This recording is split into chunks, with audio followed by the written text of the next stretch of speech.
lugar, un saludo al presidente Ramón Ferrer, con el que tuve el gusto de compartir alguna inauguración de los primeros portales de la Academia Valenciana de la Llengua en la Biblioteca Virtual Miguel de Cervantes. Espero que no sea una indisposición importante.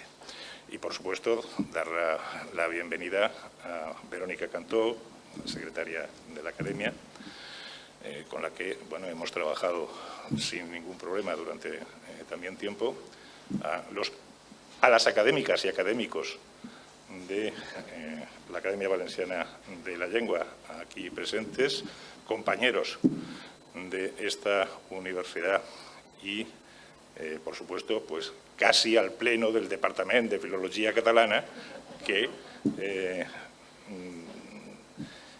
para ellos la biblioteca virtual no necesita presentación, porque son colaboradores desde hace mucho tiempo. No voy a entrar a detallar cada uno de ellos, pero bueno, desde el de Hagiografía, el de Ausiàs March, por supuesto, todo el portal de poesía catalana contemporánea de Ximo Espinós, muchos otros.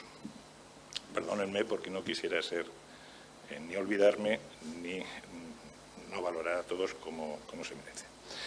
Bueno, la Academia Valenciana de la Llengua y la biblioteca tienen pues una trayectoria de colaboración importante. Entre los portales de autor relacionados directamente con la Academia Valenciana contamos con los dedicados a Constantí Llombart, a Enric Valor, también con participación del Institut d'Estudis Catalans y que conoce bien Verónica Cantó, por razones obvias, Teodor Llorente, Royce de Corella, al que se añade hoy el dedicado a la alquimista de versos, en feliz expresión, Carmelina Sánchez Cutillas, escritora del año 2020. Bien, en general, siempre la colaboración entre instituciones redunda en beneficio mutuo. En la presentación se ha hecho alusión a que un elemento muy importante no solamente es la producción científica, sino también la difusión. La Biblioteca Virtual Miguel de Cervantes es, sin ninguna duda, una herramienta muy potente de difusión, como evidencian, por ejemplo, datos, simplemente algunos datos de situación. Si en el 2012 teníamos alrededor de 6,5 millones de usuarios únicos, en este momento contamos con más de 23.700.000 usuarios únicos y con más también de 90,7 millones de obras servidas, consultadas. La biblioteca, saben que es un ámbito de conocimiento organizado, con casi más de 659 portales, lo que denominamos portales de autor o temáticos, y además del prestigio internacional conseguido pues, a lo largo de 20 años, un factor clave para la difusión de contenidos es no la existencia en Internet, no la mera existencia en Internet. Internet ahora es un mundo cuyo la cantidad de información la hace prácticamente inabarcable. Por eso, el posicionamiento en Internet es un elemento fundamental. El posicionamiento en los buscadores y especialmente en Google, porque Google es el recurso más habitual de los internautas. Y la biblioteca virtual, como seguramente habrán podido comprobar, suele estar entre las primeras entradas del buscador de Google, con una excepción, la Wikipedia, que siempre sale la primera, también por ser producto de la casa. Las agencias de valoración de proyectos, las nacionales y las internacionales, conceden también cada vez más importancia a la difusión organizada. Y la biblioteca cuenta con una valoración muy importante en este sentido. Hemos avalado muchos proyectos de investigación, no solamente del campo de las ciencias humanas, sino de lo que ahora se llama humanidades digitales, que suelen tener una acogida muy extraordinaria en las agencias de valoración. Bueno, he dicho que no iba a ser largo, pero para nosotros es una satisfacción poder colaborar con la Academia Valenciana de la Lengua con este portal, que estoy seguro que será también el prólogo de una más estrecha colaboración en el futuro. Hace unos momentos hablaba con la secretaria de la Académica, con Verónica, diciendo que, bueno, que ahora mismo la presencia de la Academia Valenciana está prácticamente diluida en el entorno de la Biblioteca Joan Lluís Vives. Era difícil tener un espacio único, personal, dedicado a la Academia, hasta este momento en que ya con 5 portales temáticos creo que es el momento, sí, la Academia está, por supuesto, de acuerdo en que tenga una presencia propia dentro de la Biblioteca Vives y, por supuesto, de la Biblioteca Cervantes. Como no cuesta dinero, no creo que haya problema en este sentido.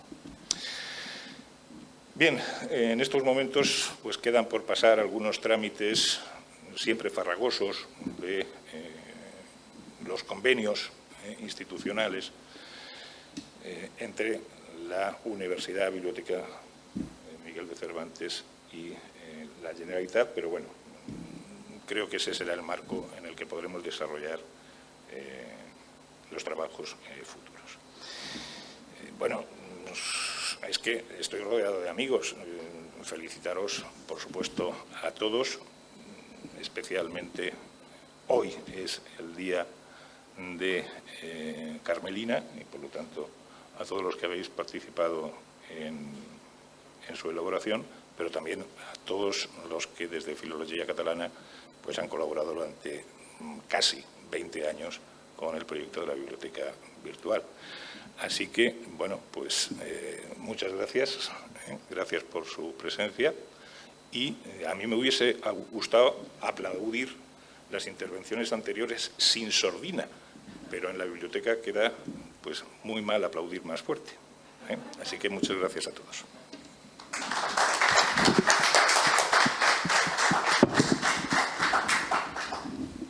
Molt bé, gràcies Jesús, benvingudes, benvinguts tots. Com tots els actes a què hem assistit al llarg dels 2 anys d'homenatge que ha retut l'Acadèmia Valenciana de la Llengua a la figura i l'obra de l'escriptora de l'any, Carmelina Sánchez Cutillas, avui és un dia gran. Un dia en què es torna a fer justícia en relació amb la figura i l'obra de la gran escriptora valenciana del segle XX, la cançoneta que anem repetint tots els membres de la comissió.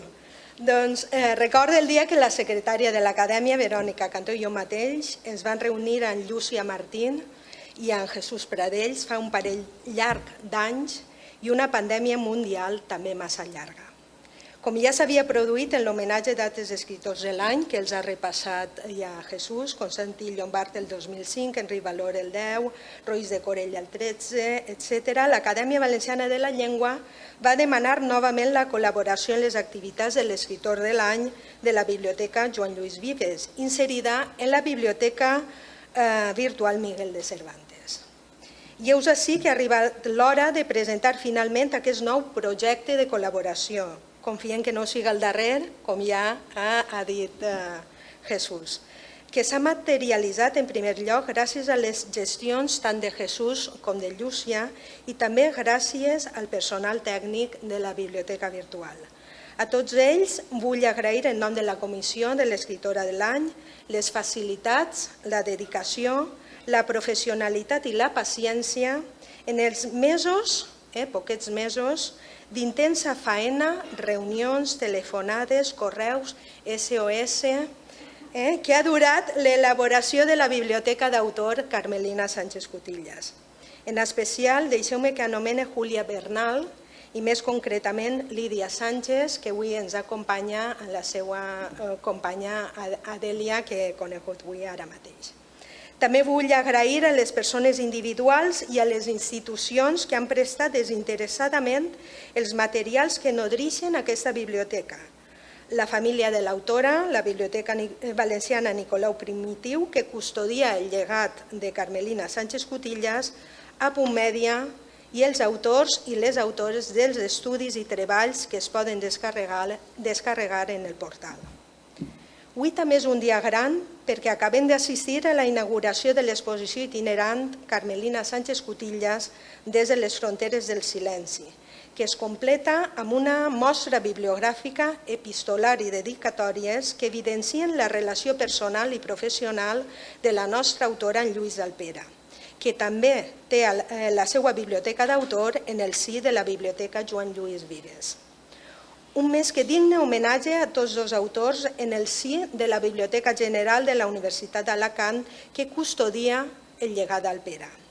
He d'agrair també a la direcció de la Biblioteca General la possibilitat de fer aquesta jornada i en especial les gestions i les facilitats que ens ha prestat el personal tècnic de la biblioteca, veig a Gavi directament allà al fons, i en especial la subdirectora de la Biblioteca de Filosofia i Lletres, Maria Jàtiva. I passem ja al que ens ha portat ací, a presentar el portal.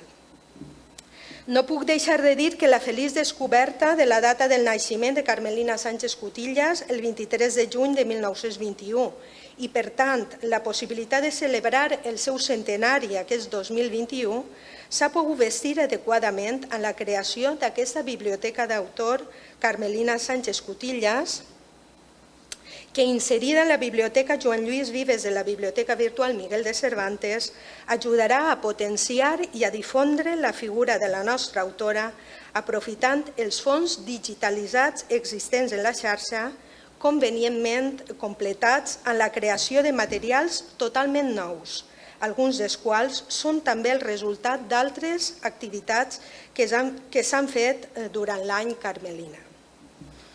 Anem a pams. Aquest portal ens ofereix una nota biogràfica extensa, podria dir que és pràcticament l'única, o la més completa, si més no, encapçalada per un text que conté una petita autoconfessió de l'autora. Tot seguit es repassen les principals fites de la trajectòria de Carmelina Sánchez Cutillas com a dona, escritora i valenciana. Es tracta d'un text clau per a l'aproximació a la figura i l'obra d'aquesta donassa del segle XX, gairebé envoltada d'un halo de misteri, tant per voluntat pròpia com també per les circumstàncies socioculturals i polítiques en què va viure. En els ítems obra i estudis, s'arreplega una relació completa de la seva producció literària i d'investigació, enriquida en una petita antologia de la seva obra. Una obra, per cert, molt difícil de trobar a les hores d'ara i que intentarem pal·liar aquesta situació, com ja s'ha dit, a final d'any, a la presentació de l'obra completa de Carmelina Sánchez Cutillas. S'hi afitja una bibliografia que s'ha intentat que siga exhaustiva, que arreplega i llista un centenar llarg d'estudis que ens parlen de totes les carmelines, la rebel i la compromesa, la dona del poble, l'alquimista de versos, la creadora narrativa i la incansable investigadora. Es complementa aquesta relació bibliogràfica a la descàrrega d'alguns d'aquests materials que ens han cedit o que han cedit els seus autors generosament a la biblioteca virtual. des dels treballs ja clàssics sobre l'obra de Carmelina Sánchez Cutillas fins a les darreres novetats d'investigació aparegudes en l'any, com els del monogràfic Des de les fronteres del silenci, aproximació crítica a l'obra de Carmelina Sánchez Cutillas, a cura de Joan Borja i Maria Àngels Francesc, que eixiran un parell de mesos, el dossier de la revista Scripta o el quadern de la revista Saó. La fonoteca i una galeria d'imatges revelen una Carmelina Sánchez Cutillas en primera persona inèdita fins ara. Petites joies que ens aproximen a la dimensió més personal i també més desconeguda de l'autora. Concretament, la fonoteca conté l'entrevista que Joan Borja, en la col·laboració de Patricia Alberola, va fer a Carmelina i que es va emetre en el programa Cafè Montcau de Ràdio Altea pocs mesos abans de faltar, el 23 de maig de 2008. El dossier fotogràfic que trobem en la galeria fotogràfica retrata la seva faceta d'investigadora, les seues obres publicades i imatges de les inèdites. També hi ha l'espai més privat i personal que observem en les fotografies familiars, les del seu despatx i biblioteca personal, entre altres. En la videoteca trobarem vídeos de diferents actes relacionats amb les activitats de commemoració de l'any Carmelina Sánchez Cutillas i entre aquests deixeu-me que destaque els distints recitals poètics, el documental Carmelina Mar i Cel que va produir a Punt Mèdia i la jornada Feminari que va reunir distints especialistes en l'autora el mes de setembre de 2020.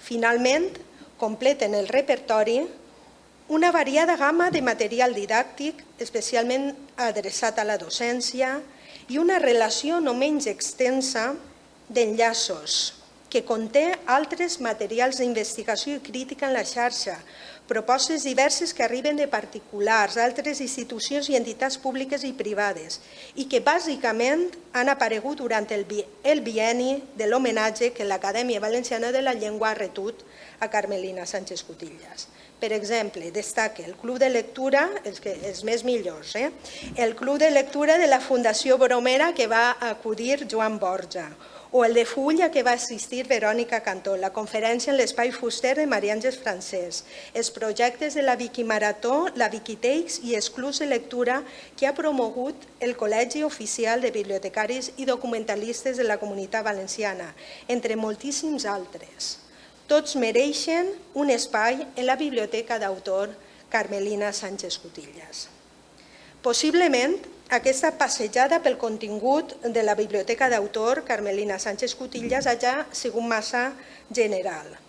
En qualsevol cas, us convido a explorar-la i ja veureu com coincidiu amb mi en el fet que aquesta biblioteca d'autor, concebuda i presentada en el si de l'any Carmelina Sánchez Cutillas i que segueix l'esperit de creació dels distints portals de la biblioteca virtual Miguel de Cervantes, sempre en actualització constant, és aleshores d'ara un lloc de consulta obligada per a qualsevol persona que vulga iniciar-se en la nostra autora.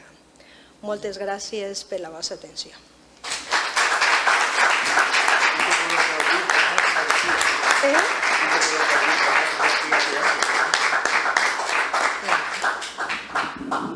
Si teniu alguna pregunta, també vos deixo l'ordinador si voleu doctorejar. Tanques tu? Doncs em diu... Doncs ja hem acabat aquesta part de la jornada. Ara ve la tercera part, que és la conferència d'Enric Balaguer sobre Carmelina Sánchez Cutillas. En uns minuts. Moltes gràcies. Molt bé. Enhorabuena. Gràcies, gràcies. Se va a cobrado, pero bien. No.